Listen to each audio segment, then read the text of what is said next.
สวัสดีท่านผู้ชมที่เคารพสบายดีตอนเช้าท่านผู้ชมที่เคารพตอนรับท่านผู้ชมเข้าสู่ข่าวเช้าอรุณใหม่จากของข่าวโทรภาพแห่งซาลาวพบกันในเช้าของวันพุธวันที่4 กุมภาพันธ์ 2026รับหน้าที่รายงานข่าวภาคนี้ค่ะพระเจ้าสุริวัลย์ผลเยี่ยมพร้อมด้วยเอกสารทิพจักรสบายดีตอนเช้าเอกสารสำหรับข่าวภาคนี้เขามีข่าวอย่างที่มานำเสนอท่านผู้ชมหลายข่าวเหมือนเดิมหลายข่าวน่าสนใจโดยเฉพาะความคืบหน้าการก่อสร้างทางหลวงแห่งชาติเลขที่ 2W อยู่แขวงอุดมไซซึ่งมีความยาว136 กิโลเมตรส่วนทางแขวงบ่อแก้วก็ได้มีงานวางแสดงศิลปะสากลงานแสดงศิลปะสากลสามเหลี่ยมคำสันติภาพในเนืองในเทศกาลวันบุญดอกนิ้วประจำปี 2026 พร้อมกับข่าวอื่นที่น่าสนใจทั้งข่าวภายในและต่างประเทศ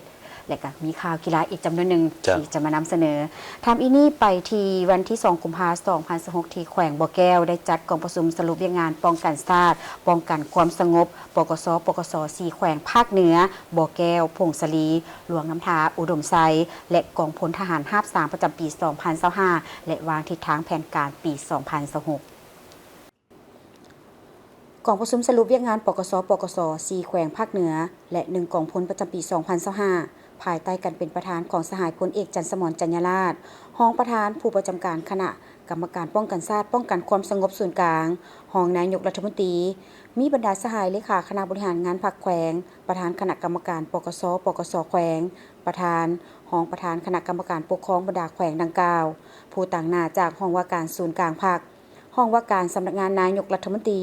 กระทรวงป้องกันประเทศคณะพักคณะบัญชา2กำลังประกอบอาวุธและคณะพักคณะบัญชากองพลทหารราบที่3พร้อมด้วยภาคส่วนเกี่ยวข้องเข้าร่วม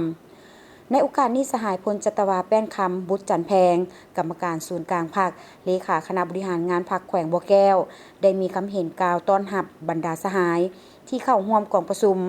หลังจากนั้นสหายพันเอกแสงเพชรแสงมณีหัวหน้าการทหารกองบัญชาการทหารแขวงบ่อแก้วก็ได้รายงานให้ทราบเกี่ยวกับสภาพการพัฒนาเศรษฐกิจสังคมและสภาพการจัดตั้งปฏิบัติแผนงานปกสของแขวงบ่อแก้วรวมทั้งผลการจัดตั้งปฏิบัติเวียกงานปกสยูซีแขวงภาคเหนือในระยะ1 ปีผ่านมาเห็นว่าภายใต้การนำพาซี่นำของกรมการเมืองส่วนกลางภาครัฐบาลโดยเฉพาะคณะกรรมการปกสส่วนกลางแขวงและการร่วมมือจากองค์การปกครองแต่ละขั้นตลอดฮอดการประกอบส่วนของประชาชนบรรดาเผ่าเฮ็ดให้การจัดตั้งปฏิบัติเวียกงานดังกล่าวสามารถญาติได้ผลสำเร็จหลายด้านเฮ็ดให้ขอบเขต4แขวงภาคเหนือสืบต่อมีเสถียรภาพทางด้านการเมืองอย่างหนักแน่นสังคมมีความสงบและเป็นระเบียบเรียบร้อยดีระบบการเมืองอยู่ขั้นรากฐานได้รับการปรับปรุงเศรษฐกิจได้รับการพัฒนาและขยายตัวอย่างต่อเนื่องชีวิตการเป็นอยู่ของประชาชนบรรดาเผ่าได้พัฒนาดีขึ้นอย่างต่อเนื่องกำลังปกสนับมือเติบใหญ่เข้มแข็งสามารถรับประกันให้แก่การปกปักรักษาและสร้างสรรค์พัฒนาประเทศชาติก้าวขึ้นอย่างบ่หยุดยั้งประชาชนบรรดาเผ่ามีความสามัคคีปองดองและพร้อมกันประกอบส่วนอย่างแข็งแรงในเวียกงานปกสอยู่ท้องถิ่นของตนอย่างเป็นขบวนกว้างขวางในโอกาสเดียวกันบรรดาผู้เข้าร่วมได้ประกอบคำเห็นต่อกองประชุมโดยได้ยกให้เห็นผลสำเร็จอันพ้นเด่นบางข้อคงข้างและสิ่งท้าทายต่างๆในขอบเขตความรับผิดชอบของกรมกองและท้องถิ่นของตนทั้งเป็นเอกภาพสูงต่อห่างบทสรุปเวียกงานปกสปี 2025และทิศทางแผนเวียกจุดสุ่มปี 2026ในตอนท้ายสหายรองประธานผู้ประจำการคณะกรรมการป้องกันชาติป้องกันความสงบส่วนกลางรองนายกรัฐมนตรีได้ให้เกียรติโอ้ลมและให้ทิศซี่นำต่อกองประชุมโดยได้แสดงความชมเชยต่อผลสำเร็จในการจัดตั้งปฏิบัติเวียกงานปกสตลอดระยะ1 ปีผ่านมาอยู่ขอบเขต4แขวงภาคเหนืออันสำคัญสหายได้เน้นนักให้คณะกรรมการปกส4แขวงภาคเหนือและกองพลทหารราบ3เอาใจใส่ในเวียกงานต่อหน้าตื่มบางด้านเป็นต้นให้สืบต่อหันกำลังลงสร้างรากฐานการเมืองปรับปรุงองค์การปกครองท้องถิ่นแก้ไขนอยแหนงที่จะพาให้เกิดมีความบ่สงบด้วยหลายมาตรการหลายวิธีการอย่างมีจุดสุมและแท่นหมอตัวจริงเสื่อมซึมแนวทางของพรรคระเบียบกฎหมายของรัฐเป็นเจ้าการต้านและสกัดกั้นปรากฏการณ์ย่อท่อต่างๆเอาใจใส่จัดตั้งผันขยายมติของประชุมใหญ่ผู้แทนทั่วประเทศครั้งที่12ของพรรคประชาชนปฏิบัติลาวเข้าสู่เวียกงานตัวจริงเพิ่มทวีการนำพาซี่น้ำของคณะพรรคคณะกรรมการปกสแต่ละขั้นต่อเวียกงานปกสให้แข็งแรงและเป็นปกติ ปรับปรุงก่อสร้างกำลังให้มีคุณภาพมีความหนักแน่นทางด้านการเมืองแนวคิดเข้มแข็งทางด้านการจัดตั้งมีความซื่อสัตย์จงรักภักดีต่อประเทศชาติมีน้ำใจพิละอาหารเสียสละสูงเป็นกำลังหลักแรงที่ไว้วางใจของประชาชนให้คณะพรรคแต่ละขั้นเอาใจใส่ปรับปรุงกงจักการจัดตั้งและก่อสร้างพนักงานสืบทอดให้มีความต่อเนื่องเป็นเจ้าการกำสภาพของกลุ่มคนบดีที่หวังทำลายมั่งเพประเทศชาติเอาใจใส่กฎการและแก้ไขปัญหาคนเข้าออกเมืองที่บ่ถูกต้องสืบต่อเอาใจใส่เวียกงานป้องกันภายในเพิ่มทวีการพัวพันหัวมือกับบรรดาประเทศอ้อมข้างและเพื่อนมิตรโดยหมุนไส้กลไกประสานงานระดับศูนย์กลางและท้องถิ่นต่อการแก้ไขปัญหาความบ่สงบความบ่เป็นระเบียบเรียบร้อยตามแนวชายแดนอย่างคล่องแคล่วและทันการมาต่อที่กลุ่มจัดตั้งพนักงานคณะโฆษณาอบรมศูนย์กลางพรรคได้จัดพิธีประกาศการจัดตั้งคันห้องหัวหน้าคณะโฆษณาอบรมศูนย์กลางพรรคซึ่งจัดขึ้นวันที่3กุมภาพันธ์นี้ที่คณะโฆษณาอบรมศูนย์กลางพรรคพิธีประกาศการจัดตั้งคันห้องหัวหน้าคณะโฆษณาอบรมศูนย์กลางพรรคเข้าร่วมโดยสหายคำพันธ์เปิ่นยบงกรรมการกองการเมืองศูนย์กลางพรรคหัวหน้าคณะโฆษณาอบรมศูนย์กลางพรรคประธานสภาทฤษฎีศูนย์กลางพรรคมีคณะประจำพรรคห้องหัวหน้าคณะโฆษณาอบรมศูนย์กลางพรรคผู้ต่างหน้าคณะจัดตั้งศูนย์กลางพรรคบรรดาคณะหัวหน้ากลุ่มเทียบเท่ากลุ่มพร้อมด้วยคณะนำที่ขึ้นกับคณะโฆษณาอบรมศูนย์กลางพรรคเข้าร่วมสหายนางกัลยาแสงแก้ววงประจันทร์ห้องหัวหน้ากลุ่มคุ้มครองพนักงานคณะจัดตั้งศูนย์กลางพรรคได้ขึ้นผ่านคำสั่งและมติตกลงของคณะเลขาธิการศูนย์กลางพรรคคำสั่งว่าด้วยการยกย้ายพนักงานการนำขั้นสูงไปรับหน้าที่ใหม่กรมการเมืองศูนย์กลางพรรคออกคำสั่งยกย้ายสหายโพไซไข่คำพิทูลกรรมการศูนย์กลางพรรคห้องเลขาคณะบริหารงานพรรคแขวงสวรรณเขตไปรับหน้าที่ใหม่อยู่คณะโฆษณาอบรมศูนย์กลางพรรคคณะเลขาธิการศูนย์กลางพรรคมติตกลงว่าด้วยการแต่งตั้งห้องหัวหน้าคณะโฆษณาอบรมศูนย์กลางพรรคคณะเลขาธิการศูนย์กลางพรรคตกลงแต่งตั้งสหายโพไซไข่คำพิทูลกรรมการศูนย์กลางพรรคเป็นห้องหัวหน้าคณะโฆษณาอบรมศูนย์กลางพรรคโอกาสดังกล่าวสหายคำพันธ์เปิ่นยบงจะให้เกียรติโอลมโดยมีเนื้อในที่สำคัญบางตอนว่าเวียกงานโฆษณาอบรมเป็นเวียกงานสำคัญของภาครัฐฉะนั้นขันถึงจึงได้เพิ่มคณะนำขั้นสูงของคณะโฆษณาอบรมศูนย์กลางพรรคตื่มอีกเพื่อช่วยในการซี่นำพาเวียกงานวิชาเฉพาะในเฉพาะหน้าและยาวนานให้มีการเปลี่ยนแปลงใหม่ทางด้านปริมาณและคุณภาพและมีความเชื่อมั่นว่าด้วยประสบการณ์ของสหายผู้ใช้ไขคำพิทูลจะหมุนใส่บทเรียนความรู้ที่มีเข้าสู่เวียกงานตัวจริงให้ปรากฏผลอย่างเป็นรูปธรรมในท้ายเดือนมังกร 2026 ที่ผ่านมาสหายคำพันธ์เปิ่นยวงศ์กรรมการกรมการเมืองศูนย์กลางภาคหัวหน้าคณะโฆษณาอบรมศูนย์กลางภาคพร้อมด้วยคณะได้เดินทางไปซุกนิ้วติดตามการปรับปรุงกงจักการจัดตั้งเวียกงานโฆษณาอบรมอยู่ที่ทางแขวงบ่อแก้ว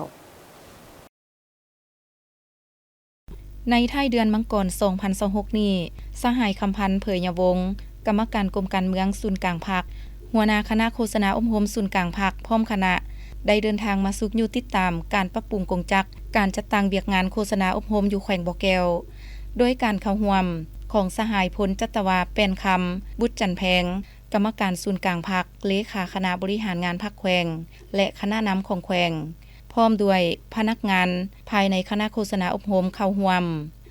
สหายนางสูงแก้วภูไซกรรมการพรรคแขวงหัวหน้าคณะโฆษณาอบรมแขวงได้รายงานสภาพการจัดตั้งและการเคลื่อนไหวเวียกงานในระยะผ่านมา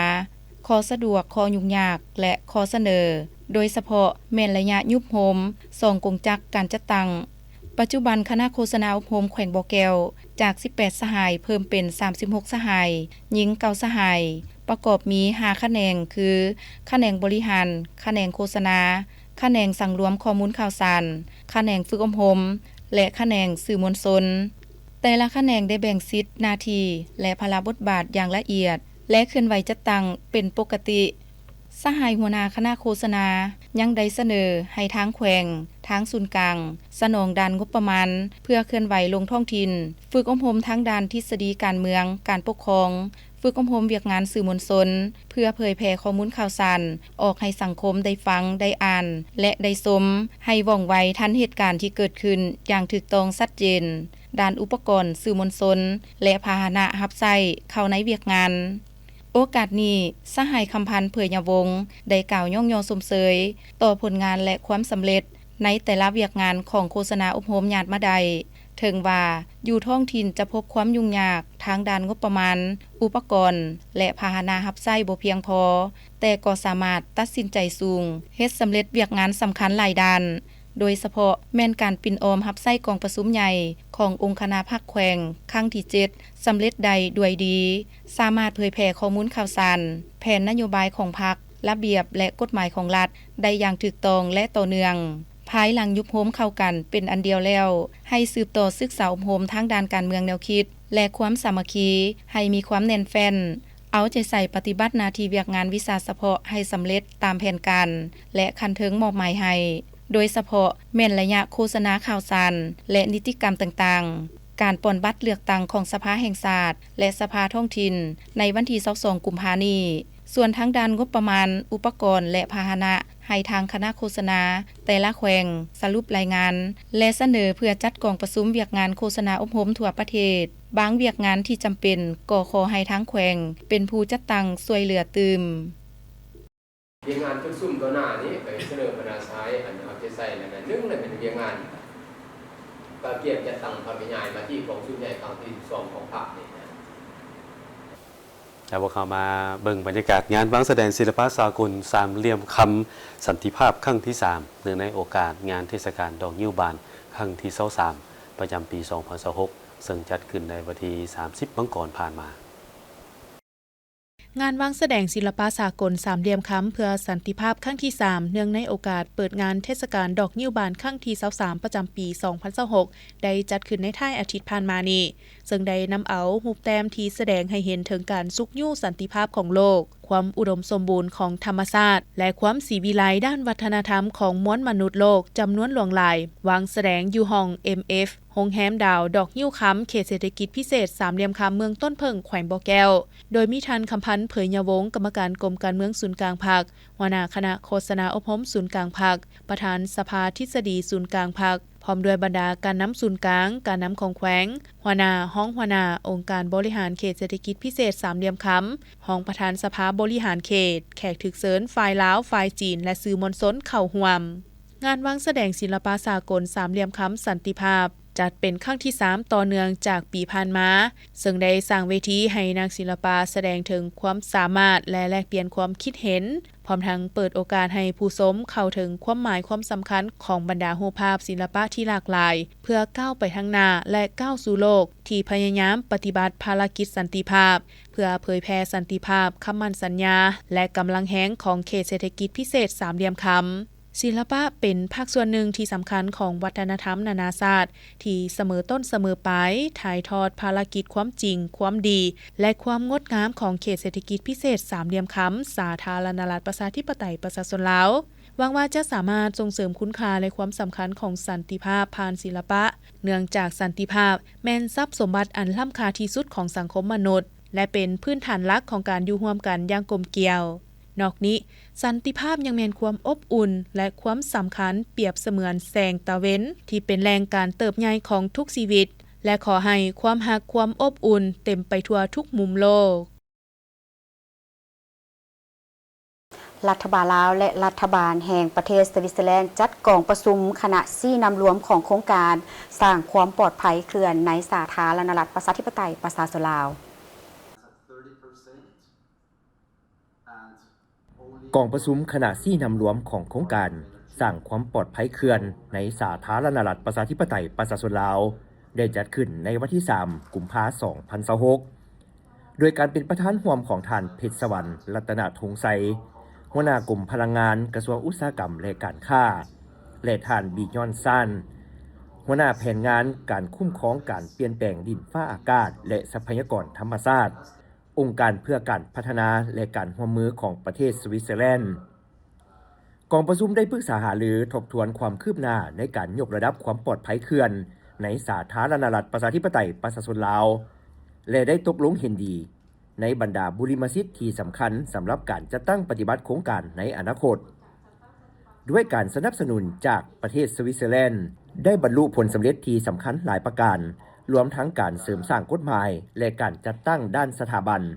การยกระดับขีดความสามารถด้านวิชาการให้แก่องค์การของรัฐและการสร้างตั้งการศึกษาด้านวิศวกรรมเขื่อนในระดับชาติความพยายามเหล่านี้ได้วางพื้นฐานที่มั่นคงเพื่อระบบความปลอดภัยของเขื่อนที่ยืนยงและนำพาโดยภาครัฐสำหรับการจัดตั้งปฏิบัติโครงการในต่อหน้ากองประชุมได้ยืนยันบุริมสิทธิ์ที่สำคัญสำหรับปี 2026 โดยเน้นใส่การเสริมสร้างการกวดกาคุ้มของเขื่อนการยกระดับความพร้อมรับมือเหตุการณ์ฉุกเฉินการเพิ่มทวีการประสานงานระหว่างสถาบันแห่งชาติและการสืบต่อพัฒนาขีดความสามารถเพื่อให้กิจกรรมที่ยังเหลืออยู่สามารถจัดตั้งปฏิบัติให้สำเร็จอย่างครบถ้วนและสรุปผลสำเร็จที่บรรลุได้กองประชุมได้อนุมัติการขยายระยะเวลาของโครงการปัจจุบันออกไปตื้มโดยบ่มีการเพิ่มงบประมาณการร่วมมือของรัฐบาลลาวและรัฐบาลสวิตเซอร์แลนด์ในการสืบต่อร่วมมือเพื่อให้การพัฒนาพลังงานน้ำสามารถสร้างประโยชน์ได้อย่างปลอดภัยพวกเขาไปต่อที่ความคืบหน้าการก่อสร้างทางหลวงเลขที่ 2W หลายท่านอาจจะเคยได้ยินแต่ว่าอาจจะบ่เคยไปเห็นก็มีสินะทีมข่าวพวกเขาได้ไปติดตามเบิ่งถึงความคืบหน้าการก่อสร้างครั้งนี้เส้นทางตัวนี้มีความยาวอยู่136กิโลเมตรอยู่แขวงอุดมไซเนาะซึ่งชื่นแจ้งมาว่าเส้นทางนี้นี่รูปแบบการทำสร้างอย่างเพิ่นนี่รูปแบบสัญลักษณ์บูรณะรักษาทางในระยะ10 ปีก่อสร้าง3 ปีและบูรณะอีก7 ปีติดตามได้โครงการพัฒนาตามแนวทางเศรษฐกิจอาซีตะวันออกเฉียงใต้แม่นยุทธศาสตร์ที่สำคัญของรัฐบาลลาวในการพันขยายผลประโยชน์จากทางรถไฟลาวจีนเพื่อหันจากสาธารณรัฐประชาธิปไตยสุดลาวจากประเทศที่บ่มีสายแดนติดกับทะเลให้กลายเป็นศูนย์กลางการเชื่อมจอดเชื่อมโยงและการบริการด้านโลจิสติกส์ในภาคพื้นความคืบหน้าในการก่อสร้างเส้นทางหลวงแห่งชาติเลขที่ 2W แต่เมืองไส5เมืองแบ่งของแขวงอุดมไสที่มีความยาว136กิโลเมตรมีมูลค่าของการก่อสร้าง82ล้าน1แสนกว่าดอลลาร์เป็นเส้นทางปูอย่าง2ชั้นหน้าทางปูอัสฟันหน้า8 50ซนหน้าทางกว้าง7 50เมตรแบ่งออกเป็น3สัญญาโดยนำใช้รูปแบบสัญญาบูรณะรักษาทางหลวง OPBRC ระยะเวลา10 ปีก่อสร้าง3 ปีและมีการบูรณะ7 ปีมีความคืบหน้าโดยเฉพาะแม่นสัญญาที่1กิโลเมตร05กม68เริ่มตั้งแต่3แยก13เหนือเมืองไส5เขตเมืองแบ่งมีความคืบหน้า12ส่วนหอยสัญญาที่2กม68 5กม121เริ่มตั้งแต่เมืองแบ่ง5เมืองหุนมีความคืบหน้า5ส่วนหอยและสัญญาที่3กม121 5กม136เริ่มตั้งแต่เมืองหุน5เทศบาลเมืองแบ่งปัจจุบันแม่นกำลังอยู่ในขั้นตอนของการสำรวจเพื่อออกแบบละเอียดพร้อมนั้นเส้นทางหลวงท้องถิ่นเลขที่1867แต่เทศบาลเมืองหุน5สายแดนเมืองนาแลแขวงลงน้ำถาที่มีความยาว41กิโลเมตรเป็นสัญญารูปแบบม็อบเมาผสมผสานระยะการก่อสร้าง2 ปีและบูรณะรักษา3 ปีมาปัจจุบันมีความคืบหน้า 73.15 ส่วนหอยปัจจุบันนี้เนาะถือว่าการก่อสร้างนี่ถือว่าทางเฮาก็ได้ทางบริษัทก็ได้เร่งและก็เข้มเขี้ยวเนาะเพราะว่าโครงการจะมีอายุในการจะตั้งปฏิบัติอยู่3 ปีเนาะก่อสร้าง3 ปีแล้วบูรณะรักษาอีก7 ปีถือว่าเวียกหลักๆเนาะถือว่าในปัจจุบันนี้ถือว่าเฮาได้อยู่ในแต่ละสัญญานี่แม่นกำลังเร่งเรื่องเกี่ยวกับเวียกขัวคือสัญญาที่1นี่ก็เริ่มเปิดในการก่อสร้างขัวนี่กำลังเฮ็ดอยู่แม่นมีอยู่3ขัวเนาะทั้งเบิดมีอยู่7ขัวเนาะเจ้าและสัญญาที่2หั่นก็ถือว่าได้เปิดขัวกำลังจะตั้งปฏิบัติอยู่3ขัวทั้งเบิดมีอยู่5ขัวเนาะและพิเศษเนาะก็ถือว่าปัจจุบันนี้อยู่ในสัญญาที่1นี่ถือว่าได้ปูอัสฟาลหั่นได้อยู่ในไมล์สโตนนึงที่ว่า 4.6 กิโลเมตรเนาะปัจจุบันนี้เนาะถือว่าปัจจุบันนี้บริษัทก็กำลังเร่งขุดเขี้ยวขยายสืบต่อขยายความกว้างของหน้าทางนั้นเนาะเพื่อในการก่อสร้างเพื่อเร่งเวียกให้มันได้ตามกำหนดเป้าหมายนั้นเนาะก็แน่นอนเนาะตั้งแต่เริ่มสำรวจออกแบบก็จนฮอดระยะการก่อสร้างนี่ก็มันก็มีสิ่งที่ท้าทายอยู่หลายอย่างเนาะโดยเฉพาะนี่ทางของเฮานี่เป็นทางเก่า แล้วก็เป็นค่าทางเขตผู้ดอยถือว่าเฮือนศาลประชาชนนี่ก็ถือว่าในยามผ่านมาก็ติดทางถือว่าสิ่งที่ยุ่งยากที่สุดก็แม่นเว้าเรื่องการแก้ไขผลกระทบสิ่งกีดขวางหั่นเนาะเพราะตัวนี้ก็เป็นปัญหาที่ว่ายุ่งยากที่สุดเนาะและอีกตัวนึงที่สำคัญก็คือเรื่องการไกลเกลี่ยเรื่องไฟฟ้าน้ำประปาเพราะว่าก็คือเหตุนํกันเนาะเพราะว่าเสาไฟมันอย่างต่างนี่ก็อยู่รอเรียบข้างทางนี้ตัวนั้นก็เป็นปัญหาสิ่งที่ท้าทายที่ว่าซุมเฮาก็ได้เร่งจะตั้งปฏิบัติโดยเฉพาะสมทบกับทุกภาคส่วนเนาะตั้งแต่ท้องถิ่นไปจนศูนย์กลางพุ่นล่ะเจ้าในระยะที่ผ่านมาทางแขวงได้มีการซุ่มใส่และบูรณะรักษาตารางเส้นทางที่มีแล้วให้นำใส่ได้เป็นปกติโดยเฉพาะแม่นการคุ้มครองการติดตามกฎกาบรรดาโครงการซ่อมแปลงทางหลวงแห่งชาติโครงการปรับปรุงบูรณะเส้นทางหลวงท้องถิ่นแต่ละโครงการให้มีความคืบหน้าไปตามแผนที่วางไว้ปัจจุบันทั่วแขวงมีเส้นทางทั้งหมด 3,500 กว่ากิโลเมตรในนี้มีทางปูเบตง13กว่ากิโลเมตรทางปูอัสฟัน134กว่ากิโลเมตรทางปูยาง432กิโลเมตรทางปูแห่ 1,500 กว่ากิโลเมตรเส้นทางธรรมชาติ 1,417 กว่ากิโลเมตรเข้าถึงบ้านและกลุ่มบ้านไปแล้ว464บ้านเท่ากับ 98.30 ส่วนห้อยในจำนวนบ้านอยู่ภายในแขวง472บ้านที่บ่มีเส้นทางมี8บ้านเท่ากับ 1.69 ส่วนห้อยปัจจุบันนี้ทางแขวงพวกเขาได้ซุ่มใส่ยกระดับเส้นทางเลข 2E 2W ให้ได้มาตรฐานของอาเซียนซึ่งการออกแบบพวกเขาได้ออกแบบการรับน้ำหนักของเส้นทางดังกล่าวและแม่น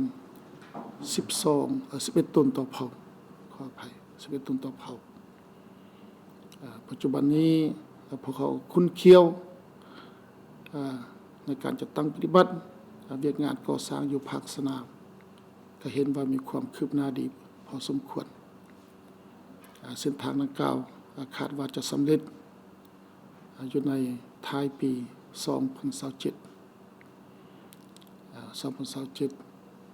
นอกจากนั้นพวกเขายังมีแผนการ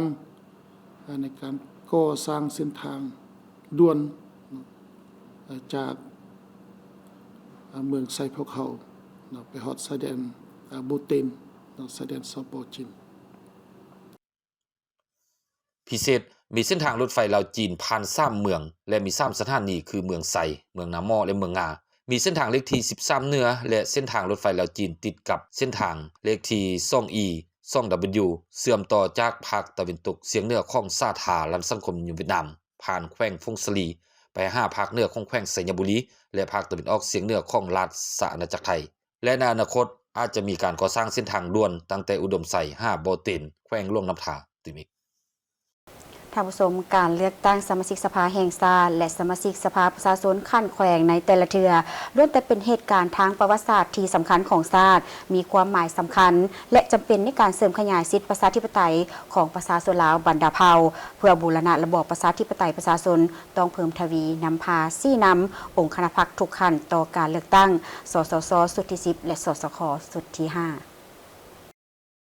การเลือกตั้งสมาชิกสภาแห่งชาติและสมาชิกสภาประชาชนขั้นแขวงเป็นเหตุการณ์ประวัติศาสตร์ที่สำคัญของชาติมีความหมายสำคัญและจำเป็นในการเสริมขยายสิทธิประชาธิปไตยของประชาชนลาวบรรดาเผ่าเพื่อบูรณะระบอบประชาธิปไตยประชาชนปรับปรุงระบบอำนาจแห่งรัฐให้มีความเข้มแข็งการเลือกตั้งครั้งนี้กรมการเมืองศูนย์กลางพรรคได้ออกมติฉบับเลขที่26/กมสพเกี่ยวกับการเพิ่มทวีการนำพาซี่นำขององค์คณะพรรคทุกขั้นต่อการเลือกตั้งสมาชิกสภาแห่งชาติสุดที่10และสมาชิกสภาประชาชนขั้นแขวงสุดที่5โดยได้เน้นใส่การเพิ่มทวีการนำพาขององค์คณะพรรคทุกขั้นต่อการเลือกตั้งซึ่งแตกต่างกับมติข้างผ่านมาแม่นเว้ารวมถึงการเพิ่มทวีการนำพาของพรรคต่อการเลือกตั้งรวมถึงการนำพาขององค์คณะพรรคกระทรวงองค์การขั้นศูนย์กลางและท้องถิ่นโดยเฉพาะต้องเพิ่มทวีศึกษาอบรมและยกสูงระดับความตื่นตัวทางด้านการเมืองให้แก่สมาชิกพรรคพนักงานรัฐกรทหารตำรวจนักเรียนนักศึกษา ผู้ประกอบการและประชาชนลาวบรรดาเผ่าโดยเฉพาะแม่นผู้มีสิทธิ์เลือกตั้งเพื่อสร้างความรับรู้เข้าใจที่ถูกต้องและเป็นเอกภาพต่อการเลือกตั้งบนพื้นฐานดังกล่าวเฮ็ดให้ผู้มีสิทธิ์เลือกตั้งมีความตื่นตัวสมัครใจไปใช้สิทธิ์ในวันเลือกตั้งให้ครบถ้วนตามระเบียบเกี่ยวกับการเลือกตั้งเสริมขยายอย่างแข็งแรงการปฏิบัติสิทธิประชาธิปไตยของประชาชนลาวบรรดาเผ่าโดยเฉพาะผู้มีสิทธิปลอมบัตรเลือกตั้งให้ถูกต้องและครบถ้วนตามที่ได้กำหนดไว้ในรัฐธรรมนูญและกฎหมายเพื่อประกอบส่วนอย่างสมเกียรติเข้าในการปรับปรุงบูรณะระบบองค์การอำนาจแห่งรัฐขั้นต่างๆให้มีความเข้มแข็งหนักแน่นเป็นอำนาจของประชาชนโดยประชาชนและเพื่อผลประโยชน์ของประชาชนอย่างแท้จริงเป็นต้นปรับปรุงกลจักการจัดตั้งและการเคลื่อนไหวปฏิบัติภาระบทบาทสิทธิและหน้าที่ของสภาแห่งชาติและสภาประชาชนขันแขวงตามที่ได้กำหนดไว้ในรัฐธรรมนูญและกฎหมายให้มีคุณภาพและประสิทธิผลสูงขึ้นกว่าเก่าหับประกันเลือกตั้งให้ได้ผู้สมัครหับเลือกตั้งที่มีมาตรฐานเงื่อนไขครบถ้วนตามที่กำหนดไว้ในกฎหมายมาเป็นสมาชิกสภาแห่งชาติสุดที่10และสมาชิกสภาประชาชนขันแขวงสุดที่5ในนั้นให้มีองค์ประกอบทางด้านเพศเผ่าหุ้นหนุ่มหุ้นกลางและหุ้นอาวุโสในอัตราส่วนที่เหมาะสมมีตัวแทนจากองค์การจัดตั้งพรรครัฐองค์การแนวร้าวสร้างชาติสหพันธ์ดักหบเก่าแห่งชาติลาวกำลังป้องกันชาติป้องกันความสงบองค์การจัดตั้งมหาชนขันต่างๆและตัวแทนจากวิสาหกิจรัฐและเอกชนในแขนงการที่สำคัญจำนวนหนึ่งยกสูงสติเป็นเจ้าประเทศชาติสติชาติเอกภาพอันหนึ่งอันเดียวสติระวังตัวต่อกลอุบายมั่งเพทำลายของพวกคนบดีเป็นต้นการโฆษณาแบ่งแยกภายในการใส่ให้ป้ายสีต่อการเลือกตั้งต่อการนำพาของพรรคและการคุ้มครองของรัฐเพิ่มทวีความสามัคคีเป็นปึกแผ่นของประชาชนลาวบรรดาเผ่าเฮ็ดให้การเลือกตั้งเทื่อนี้บรรลุผลสำเร็จตามจุดประสงค์ระดับคาดหมายที่วางไว้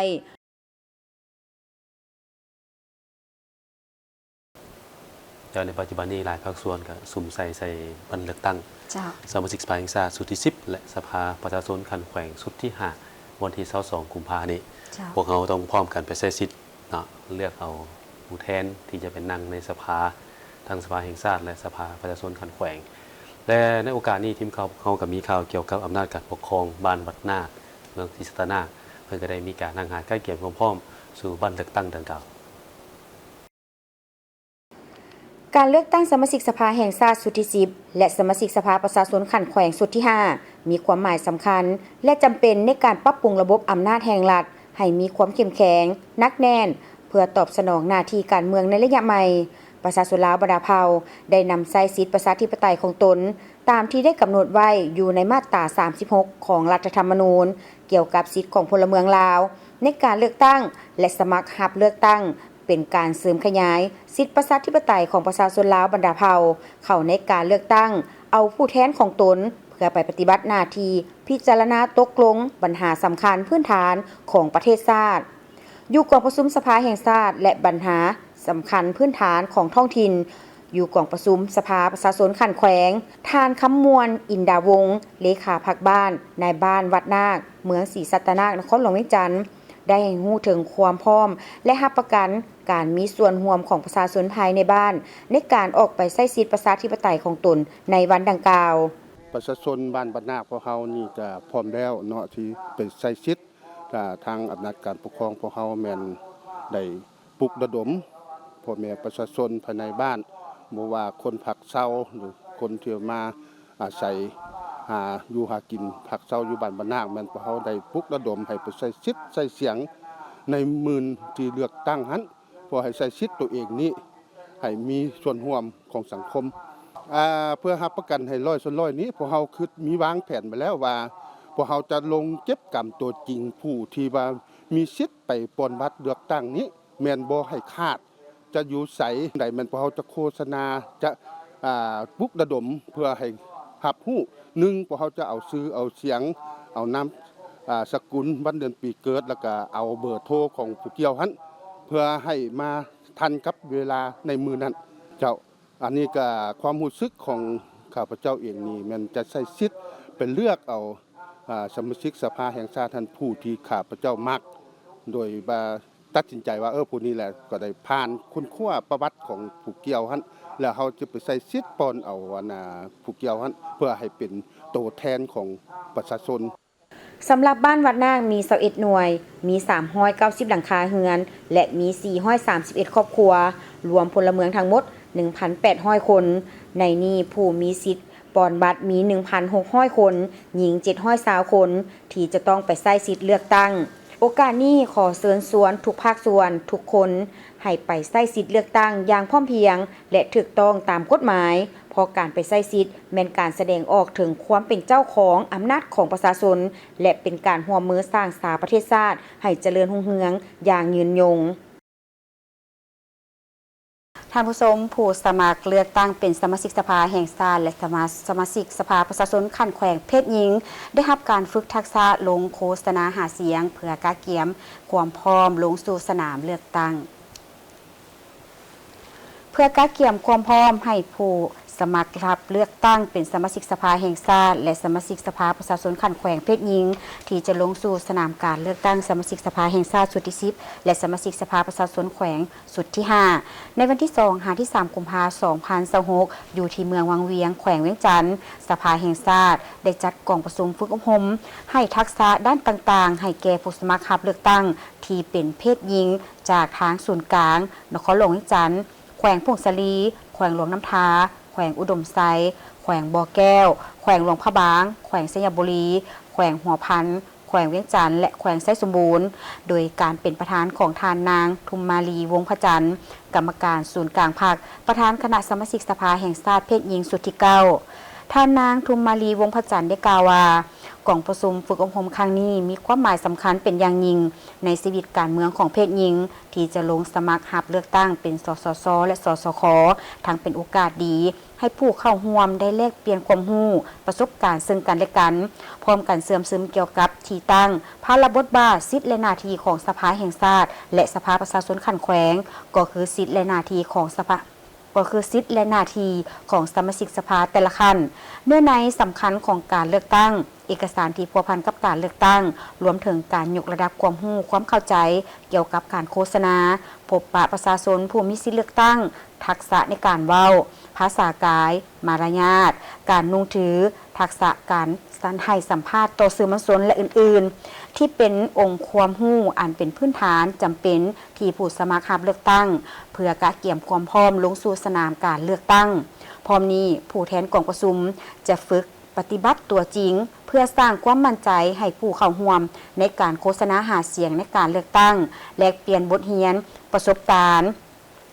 ท่านยังได้เรียกร้องให้ผู้สมัครรับเลือกตั้งจงสุมสติปัญญาเข้าในการค้นคว้าและฝึกปฏิบัติตัวจริงให้สามารถนำเอาบทเรียนจากกองประชุมฝึกอบรมในครั้งนี้เป็นหมุนไส้เข้าในการลงรับสมัครเลือกตั้งของแต่ละท่านให้เกิดผลประโยชน์สูงสุดและใส่เฮ็ดให้การเลือกตั้งในครั้งนี้สามารถเลือกได้สสสและสสคเพศหญิงให้ได้30ส่วนห้อยตามระดับคาดหมายที่วางไว้พวกเขาไปต่อที่เมืองไซแขวงอุดมไซได้วางหาเวียกยุดซุ้ม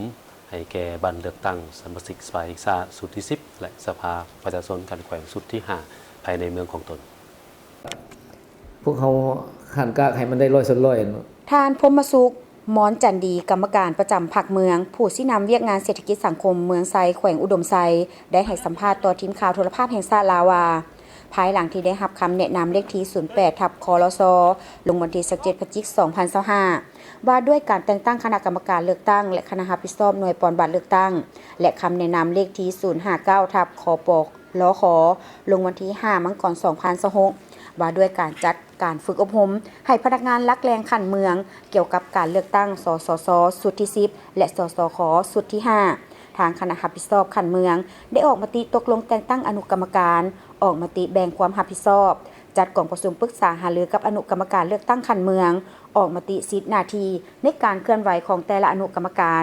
ตามการแนะนำของอนุกรรมการเลขานุการของแขวงออกแจ้งการให้แต่ละบ้านจัดปฏิบัติในการเลือกตั้งและสร้างแผนดำเนินงานแผนงบประมาณแผนเวียกและแผนคนที่โฆษณานี่พวกเขาก็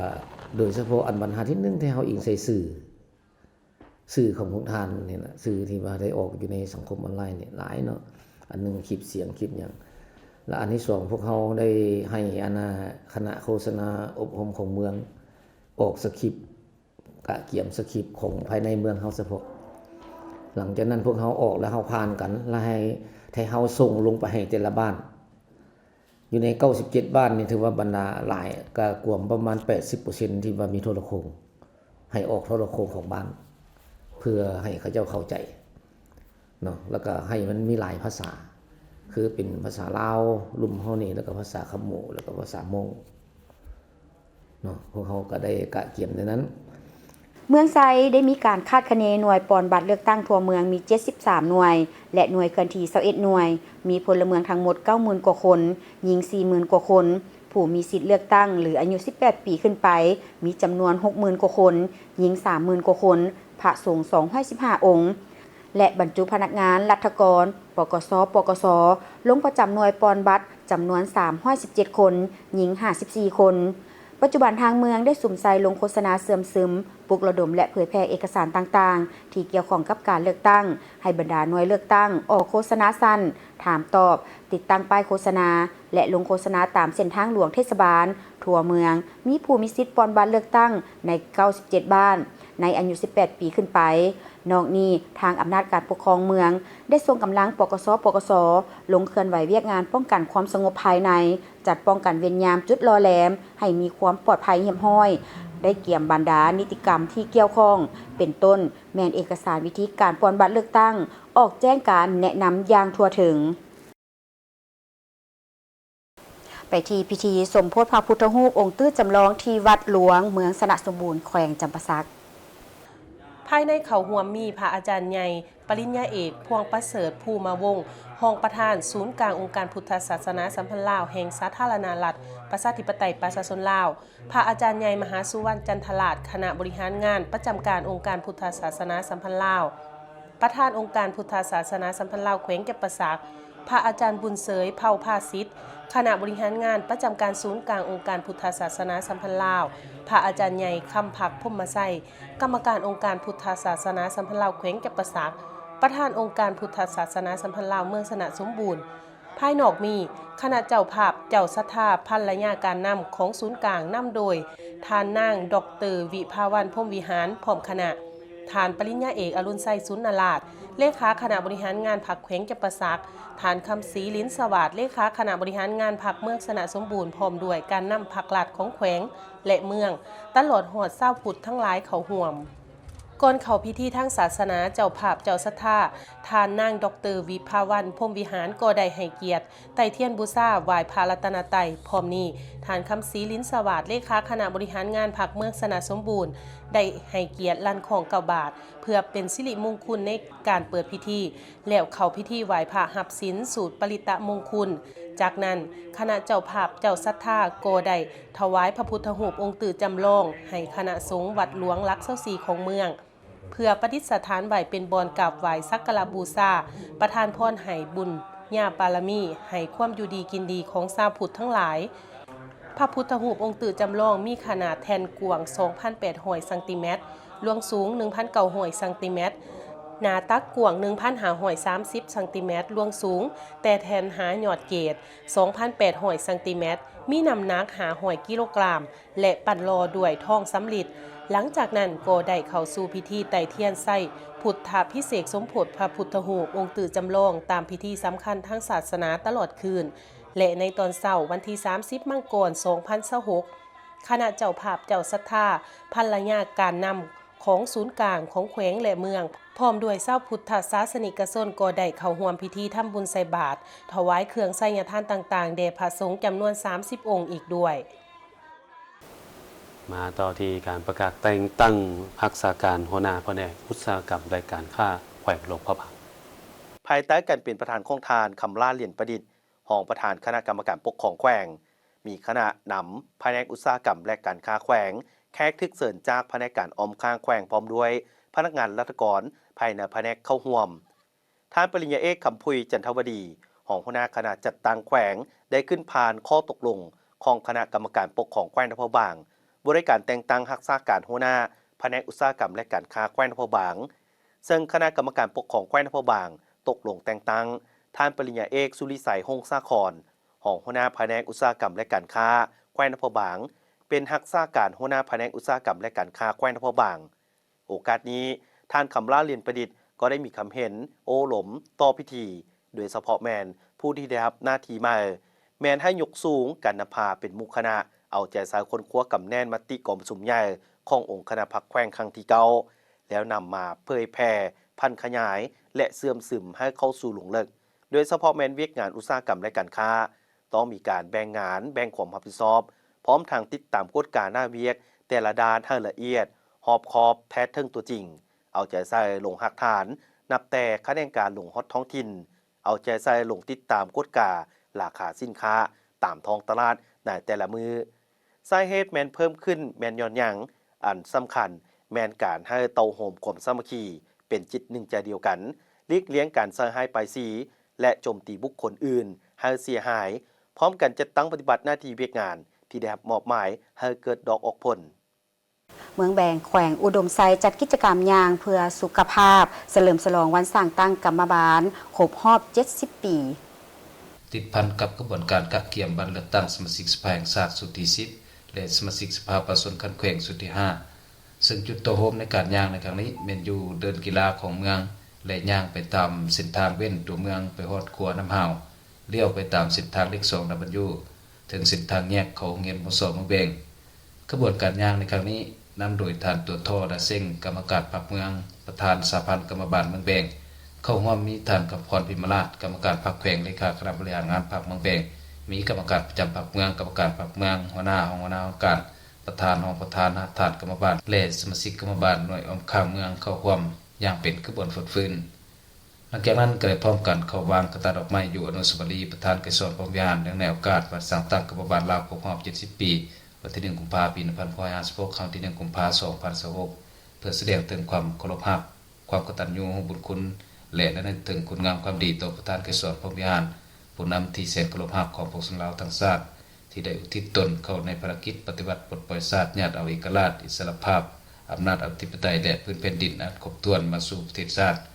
จากนั้นได้ปะทะคาถาละมวลเสื้อวันสร้างตั้งกรรมบาลลาวครบรอบ70 ปีอยู่ที่สโมสรของเมืองให้เกียรติปะทะคาถาโดยท่านสุขสวรรค์บกล้อมห้องเลขาพรรคเมืองหัวหน้าคณะจัดตั้งเมืองเบงมีประธานห้องประธานสหพันธ์กรรมบาลเมืองประธานห้องประธานหน่วยหักฐานกรรมบาลและสมาชิกกรรมบาลภายในเมืองเข้าร่วมรับฟังอย่างพร้อมเพรียงการละมุนเสื้อวันสำคัญดังกล่าวเป็นการทบทวนคืนประวัติความเป็นมาของกรรมบาลลาวตลอดระยะ70 ปีที่ผ่านมาซึ่งมีบทบาทสำคัญในการปกป้องสิทธิและผลประโยชน์อันชอบธรรมของพนักงานกรรมกรส่งเสริมการผลิตยกสูงคุณภาพชีวิตของกรรมกรให้ดีขึ้นเพื่อป้องกันสร้างสรรค์และพัฒนาประเทศชาติในแต่ละระยะทั้งนี้ก็เพื่อเป็นการทบทวนคืนเติมความหมายของสำคัญของวันละก้าวให้คณะนำพนักงานราชการและสมาชิกกรรมบาลได้รับรู้และเสื่อมซึมต่อกับวันสร้างตั้งกรรมบาลลาวให้หลายขึ้นคณะกรรมบาลภาคฐานแผนกอุตสาหกรรมและการค้าแขวงขมวนได้สรุปเวียกงานการเคลื่อนไหวเป็นเจ้าในกองประชุมประธานที่เข้าร่วมแม้ได้รับฟังการสรุปติราคาผลงานการเคลื่อนไหวของคณะกรรมบาลภาคฐานแผนกอุตสาหกรรมและการค้าในตลอดระยะ1 ปี2025ผ่านมาที่รายงานโดยท่านแอน้อยคำพันธ์ไสเศรษฐาประธานกรรมบาลภาคฐานแผนกอุตสาหกรรมและการค้าแขวงขมวนซึ่งได้ยกให้เห็นผลงานการเคลื่อนไหวในหลายด้านตลอดถึงด้านดีด้านอ่อนข้อคงค้างและบทเรียนที่ถอดถอนได้รวมทั้งภาคทิศทางแผนการในต่อหน้าโอกาสเดียวกันพิธียังได้มอบใบยังยืนเหรียญกากรรมบาลลาวให้แก่กลุ่มกองและบุคคลที่มีผลงานดีเด่นและคุณงามความดีในการเคลื่อนไหวเวียกงานกรรมบาลระยะ5 ปีและการจะตั้งปฏิบัติเนื้อในข้อแข่งขันเป็นเจ้าแต่ปี2021-2024ของบรรดาสมาชิกกรรมบาลที่ขึ้นกับสหพันธ์กรรมบาลแขวงขมวนซึ่งมีบุคคลจำนวน6สหายและ1กลุ่มกองรวมหมู่ก็คือคณะกรรมบาลภาคฐานแผนกอุตสาหกรรมและการค้าแขวงพร้อมนั้นยังได้มอบใบยังยืนสมาชิกกรรมบาลเป็นเจ้าให้แก่กลุ่มกองและบุคคลที่ได้เอาใจใส่จะตั้งปฏิบัติเนื้อในขบวนการเป็นเจ้าประจำปี2025ประเภทบุคคลจำนวน98สหายหญิง34สหายและกลุ่มกองรวมหมู่1ภาคส่วน จากนั้นพิธีก็ได้ผ่านเนื้อในข้อแข่งขันหาเป็นเจ้าประจำปี 2026 ของฮักฐานกรรมบาลแผนกอุตสาหกรรมและการค้าแขวงที่ได้กำหนดทิศทางแผนการเคลื่อนไหวในแต่ละด้านอย่างละเอียดติดพันกับการปฏิบัติหน้าที่เวียกงานวิสาเฉพาะรวมทั้งมาตรการในการจัดตั้งปฏิบัติโดยมีบรรทัดฐานที่ต่างหน้ากรรมบาลแต่ละแขนงการร่วมจับมือแข่งขันกันเพื่อเป็นทิศทางในการจัดตั้งปฏิบัติเนื้อในข้อแข่งขันหาเป็นเจ้าประจำปี 2026 ได้รับการจัดตั้งเคลื่อนไหวให้มีผลสำเร็จที่ดีในนามคณะประธานกองประชุมท่านสมภูอุ่นวงคำเพ็งห้องหัวหน้าแผนกอุตสาหกรรมและการค้าแขวงขมวนยังได้เป็นเกียรติมีคำเห็นชี้นำโดยท่านได้เน้นหนักในหลายปัญหาเป็นต้นแมนด้านการเมืองแนวคิดการสืบต่อเสื่อมซึมแนวทางนโยบายของพรรคแก่ทันแถวสมาชิกกรรมบาลให้มีความนักแน่นเสื่อมั่นต่อการสินำพาของการจัดตั้งด้านแบบแผนการนำพาและการปฏิบัติหน้าที่วิสาเฉพาะโดยติดพันกับการสร้างกระบวนการต่างๆให้ต่อเนื่องเป็นปกติที่สำคัญให้รักษาได้ความสามัคคีภายในและภายนอกอย่างมีหลักการพร้อมกันสู่สนปฏิบัติเนื้อในจิตใจข้อแข่งขันที่วางออกให้มีผลสำเร็จและยัดได้ผลงานใหม่ใหญ่หลวงกว่าเก่าท่านผู้ชมมาฮอดนี้ข่าวเช้าอรุณใหม่ของพวกเราก็หมดเวลาลงแล้วขอบใจทุกท่านที่ให้เกียรติติดตามรับชมแล้วกลับมาติดตามการรายงานข่าวของพวกเราได้ใหม่ในข่าวภาคต่อไปสำหรับข่าวภาคนี้โฆษกทั้งสองพร้อมด้วยทีมงานข่าวต้องขอลาไปก่อนสบายดี